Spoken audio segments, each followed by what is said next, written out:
नमस्कार। दोपहर 1 बजे के बुलेटिन में आपका स्वागत है। मैं प्रेरणा प्रताप। सबसे पहले एक नजर मुख्य समाचारों पर।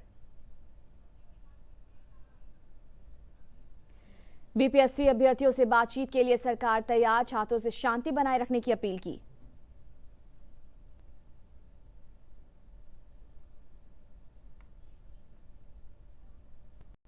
आचार्य किशोर कुणाल का आज हाजीपुर के कुन्हारा घाट पर किया जाएगा अंतिम संस्कार।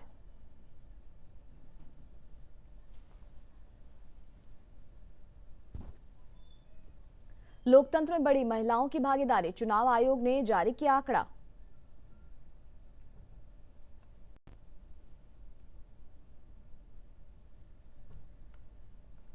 और आईआईटी पटना में आयोजित 7वीं इंटर आईआईटी कल्चरल मीट का हुआ समापन।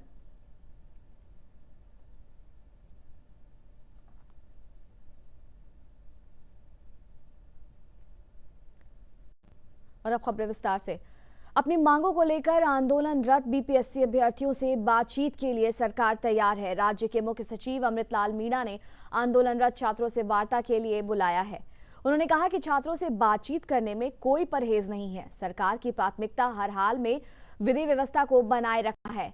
छात्रों से अपील है कि वो शांति बनाए रखें। इधर नेता प्रतिपक्ष तेजस्वी प्रसाद यादव ने कहा है कि इस संबंध में मुख्यमंत्री को पत्र लिखा गया है, लेकिन कोई जवाब नहीं आया। वहीं जदयू प्रवक्ता नीरज कुमार ने कहा कि विपक्ष इस मामले में राजनीति कर रहा है। ढंग से ही आप लोग जो है अपने आवाज को बुलंद कीजिए, उसमें ताकत है। किसी के भी, चाहे मेरे या किसी और के कहने पे आप लोगों को भटकने की जरूरत नहीं है। ये आंदोलन शुरुआत छात्र छात्राओं ने, अभ्यर्थियों ने किया था। ये आंदोलन किसी पॉलिटिकल पार्टी, किसी नेता का नहीं होगा, बल्कि केवल और केवल अभ्यर्थियों का होगा। हमारे इस आरोप की पुष्टि हुई। इस आंदोलन के पीछे राजनीतिक षड्यंत्र है। बगैर जमीन लिखे हुए नौकरी मिल रही है। आंगनवाड़ी सेविका का बेटा बीपीएससी का टॉपर बन रहा है। या राजनीतिक रूप से बहुत लोगों को अपच हो रहा है। माननीय प्रशांत किशोर जी राजनीति में अभी किशोर हैं। मासूम छात्र छात्राओं को गांधी मैदान बुलाकर खुद फरार हो गए। तो गुनाहगार तो प्रशांत किशोर जी आप हैं। उन बच्चों की भावनाओं के साथ आपने खिलवाड़ किया है।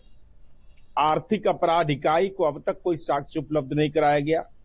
बीपीएससी को कोई साक्ष्य उपलब्ध नहीं कराया गया। चीफ सेक्रेटरी लेवल पर पूर्व आईपीएस और महावीर मंदिर ट्रस्ट के प्रमुख आचार्य किशोर कुणाल का अंतिम संस्कार आज हाजीपुर के कुन्हारा घाट पर किया जाएगा। आज उनका पार्थिव शरीर पटना के महावीर मंदिर परिसर में लाया गया, जहां बड़ी संख्या में लोग उनके अंतिम दर्शन के लिए पहुंचे। आचार्य किशोर कुणाल का कल हृदय गति रुकने से निधन हो गया था। वे 74 वर्ष के थे। आचार्य कुणाल 1972 बैच के गुजरात कैडर के आईपीएस अधिकारी थे।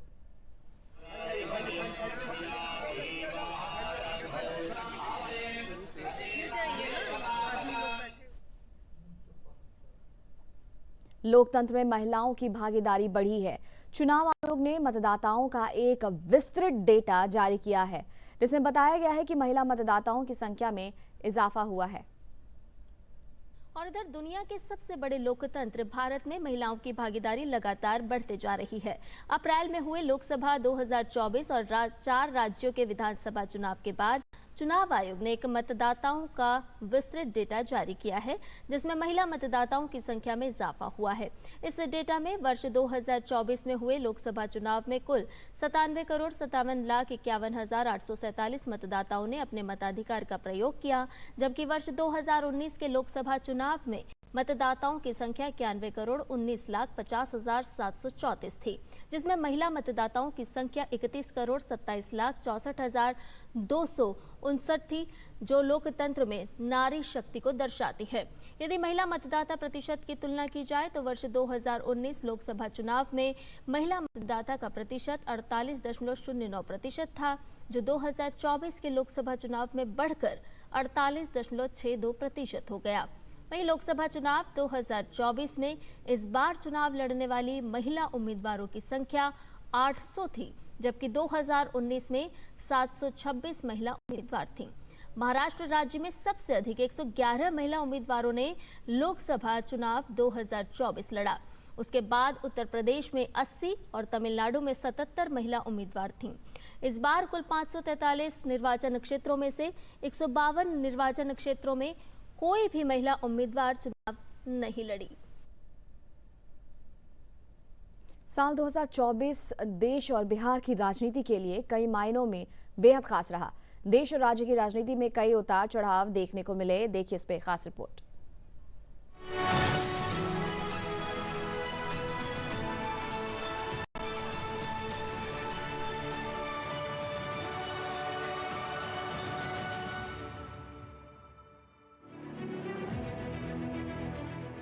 साल 2024 राजनीति के लिहाज से कई मायनों में बेहद खास रहा है।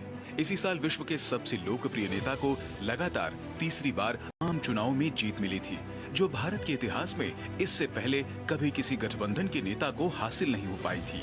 जाहिर है साल 2024 में राजनीति के सफर में नया इतिहास रचा जा चुका था।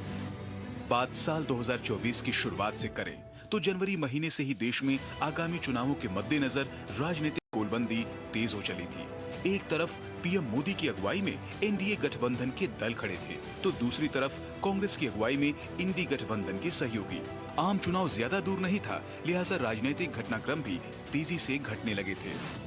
कांग्रेस, सपा जैसी पार्टियों ने हमेशा तुष्टीकरण की राजनीति की और मुसलमानों के राजनीतिक, सामाजिक, आर्थिक उत्थान के लिए कभी कुछ नहीं किया। और जब मैं पसमानदा मुसलमानों की मुसीबत की चर्चा करता हूं तो इनके बाल खड़े हो जाते हैं। जनवरी का महीना शुरू होते ही पीएम मोदी दक्षिण के राज्यों के दौरे पर निकल गए। 22 जनवरी को अयोध्या में राम मंदिर की प्राण प्रतिष्ठा से पहले पीएम मोदी ने वहां कई मंदिरों में दर्शन किए। दक्षिणी राज्यों में पीएम मोदी ने धुआंधार रोड शो भी किया। इसे भाजपा के लोकसभा चुनावों के मद्देनजर मिशन दक्षिण अभियान से जोड़कर देखा गया। जनवरी महीने के अंत में बिहार की राजनीति ने एक बार फिर करवट ली। इंडी गठबंधन की पहल करने वाले बिहार के सीएम नीतीश कुमार फिर से अपने पुराने सहयोगी भाजपा और एनडीए के साथ आ गए। नीतीश कुमार ने बिहार सीएम के पद से इस्तीफा देकर भाजपा के साथ नई सरकार बना ली। ये पहली बार नहीं था जब नीतीश कुमार आरजेडी और महागठबंधन को छोड़कर भाजपा के नेतृत्व वाले एनडीए गठबंधन के साथ आए थे। इससे पहले 3 बार जदयू ने अपना सहयोगी बदला, लेकिन नीतीश कुमार जेडीयू के विधायकों की संख्या कम होने के बावजूद हर बार बिहार सरकार की अगुवाई करते हुए मुख्यमंत्री बने रहे। जनवरी महीने के आखिरी दिन बिहार के पड़ोसी राज्य झारखंड में भी बड़ी उठापटक हुई। अवैध जमीन घोटाले में फंसे हेमंत सोरेन ने झारखंड के मुख्यमंत्री के पद से अपना इस्तीफा दे दिया। मुख्यमंत्री पद से त्यागपत्र के बाद हेमंत सोरेन को गिरफ्तार भी कर लिया गया। जब देश आम चुनाव की तरफ आगे बढ़ रहा था, तब 2024 में एक ऐसी खबर आई जिसने भविष्य के भारत की तस्वीर की झलक भी दी। मार्च महीने में एक देश एक चुनाव को लेकर कोविंद पैनल ने अपनी रिपोर्ट राष्ट्रपति द्रौपदी मुर्मू को सौंप दी। केंद्र सरकार ने एक देश एक चुनाव पर विचार के लिए पूर्व राष्ट्रपति की अध्यक्षता में एक उच्च स्तरीय समिति का गठन किया था। इसी महीने मार्च की 16 तारीख को लोकसभा और 4 राज्यों के विधानसभा चुनाव की तारीखों का चुनाव आयोग ने आखिरकार ऐलान कर दिया। तारीखों के ऐलान के साथ ही आम चुनाव के लिए सियासी बिगुल बज गया।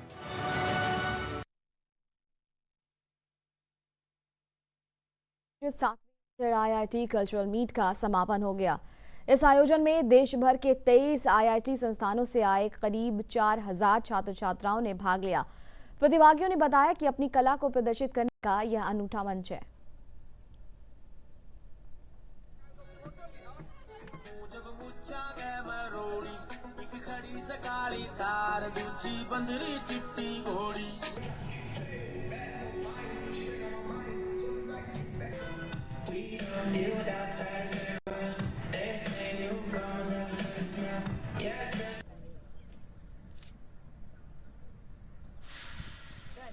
मेरा नाम रोहन निरौला है और मैं IIT रुड़की से हूँ। मैं फैशन सोसाइटी में बिलोंग करता हूँ। जितनी भी आज मतलब बहुत अच्छी एक्सपीरियंस रही IIT मतलब कर्ल की बहुत अच्छी एक्सपीरियंस रही। और मुझे आज बहुत मज़ा ज़्यादा स्टेज परफॉर्म करके बहुत ही सुंदर है।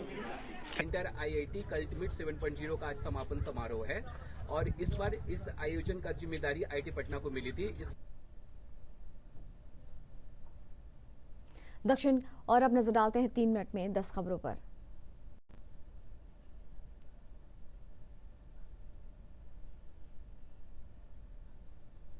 दक्षिण कोरिया में हुए विमान हादसे में 179 लोगों की मौत हो गई। विमान रनवे से उतरकर दीवार से टकरा गया था।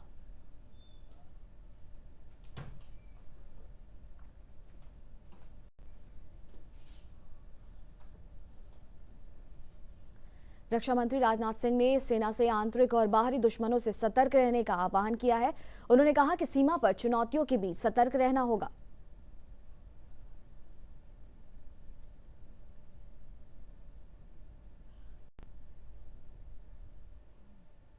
प्रधानमंत्री नरेंद्र मोदी ने कहा है कि भारत पहली बार 2025 में audio visual entertainment summit WAVES की मेजबानी करेगा।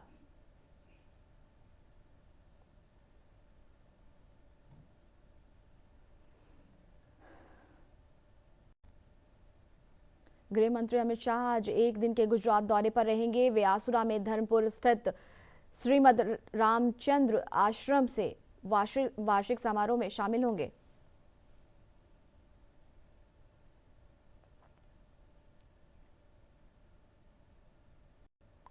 विदेश मंत्री डॉक्टर एस जयशंकर आज से कतर की 3 दिन की आधिकारिक यात्रा पर रहेंगे।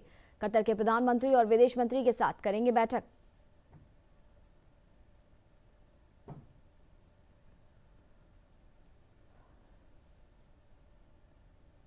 भाजपा के राष्ट्रीय अध्यक्ष जेपी नड्डा ने कहा है कि पूर्व प्रधानमंत्री मनमोहन सिंह के निधन पर कांग्रेस राजनीति कर रही है।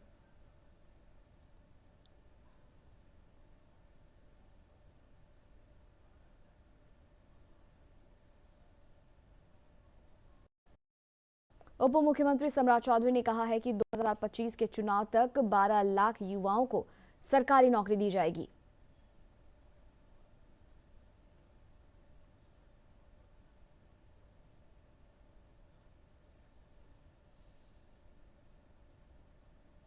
राजधानी पटना में नए साल के जश्न की ड्रोन से होगी निगरानी। जेपी गंगा पथ समेत पार्कों में तैनात रहेंगे 60 मजिस्ट्रेट।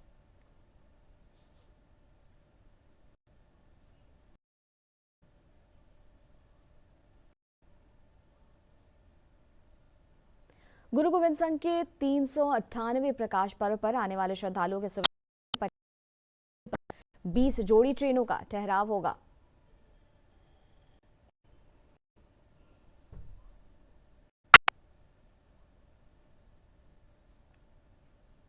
मौसम विभाग ने आज से उत्तर भारत में शीतलहर की चेतावनी जारी की। मौसम ने देश के कई हिस्सों में बहुत घने कोहरे का अनुमान व्यक्त किया।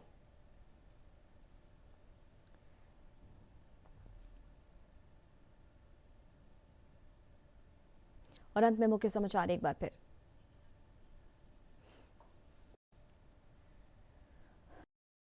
से बातचीत के लिए सरकार तैयार, छात्रों से शांति बनाए रखने की अपील की।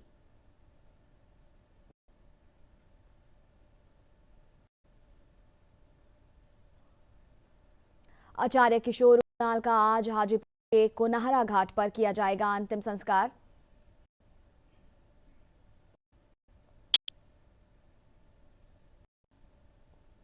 लोकतंत्र में बढ़ी महिलाओं की भागीदारी, चुनाव आयोग ने जारी किया आंकड़ा।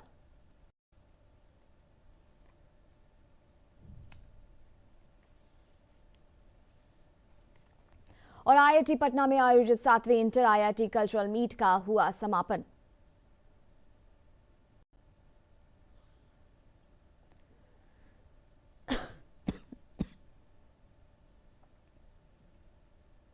अभी तक के हिंदी बुलेटिन में बस इतना ही। मुझे दीजिए इजाजत और आपको बताते चले अब दूरदर्शन के सभी कार्यक्रम और समाचार ओटीटी चैनल वेब्स पर उपलब्ध हैं। WAVES app Google Play Store और एप्पल स्टोर से डाउनलोड किया जा सकता है। मुझे दीजिए इजाजत, नमस्कार।